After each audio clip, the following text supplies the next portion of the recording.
অ্যানাস কিচেনে আপনাদের সবাইকে স্বাগত। আশা করি সবাই ভালো আছেন। আজকে আমি বানাবো ফুলকপির পাতা দিয়ে চচ্চড়ি। এই চচ্চড়ি বানাতে কি কি উপকরণ লাগবে চলুন দেখে নিই। পরিমাণ মতো তেল, 5 ফোড়ন, কাঁচা লঙ্কা, ধনেপাতা, আলু, বেগুন, সিম, চিনি ও 1 চামচ আটা বা ময়দা।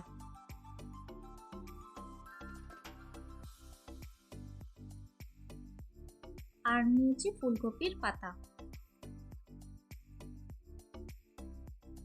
কড়াই গরম হলে পরিমাণ মতো তেল দিয়ে দিব।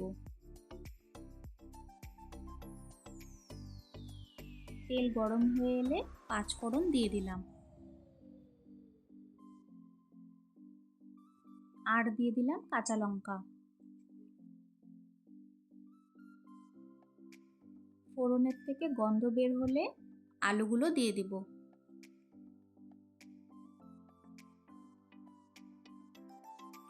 আর দিয়ে দিলাম অল্প পরিমাণে হিং।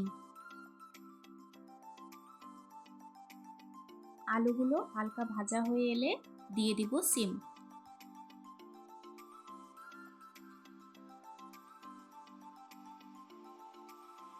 বেগুন দিয়ে ভালো করে নাড়াচাড়া করে নেব।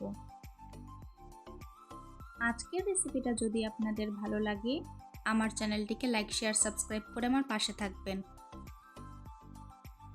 সবগুলো সবজি হালকা করে ভাজা হয়ে গেলে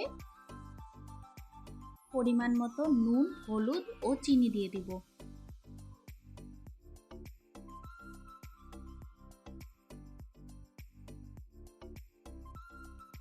এরপর ফুলকপির পাতাগুলো ছেড়ে দিয়ে ভালো করে নাড়াচাড়া করতে থাকবো। পাতাগুলো ভালো করে সেদ্ধ করে নিতে হবে।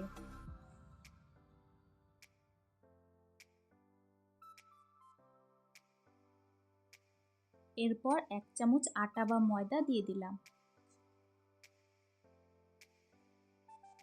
আমার রেসিপিটা ফলো করে এইভাবে একবার ফুলকপির পাতা দিয়ে চচ্চড়ি বানিয়ে খাবেন।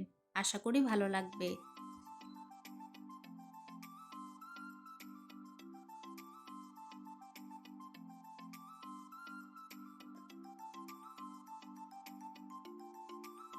সবকিছু ভালো করে সিদ্ধ হয়ে গেলে ধনেপাতা কুচি ছড়িয়ে দেব।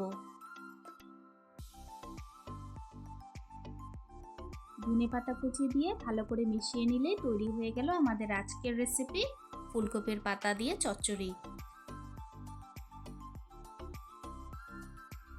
আজকের ভিডিও দেখার জন্য আপনাদের সবাইকে অনেক ধন্যবাদ। সবাই খুব ভালো থাকবেন।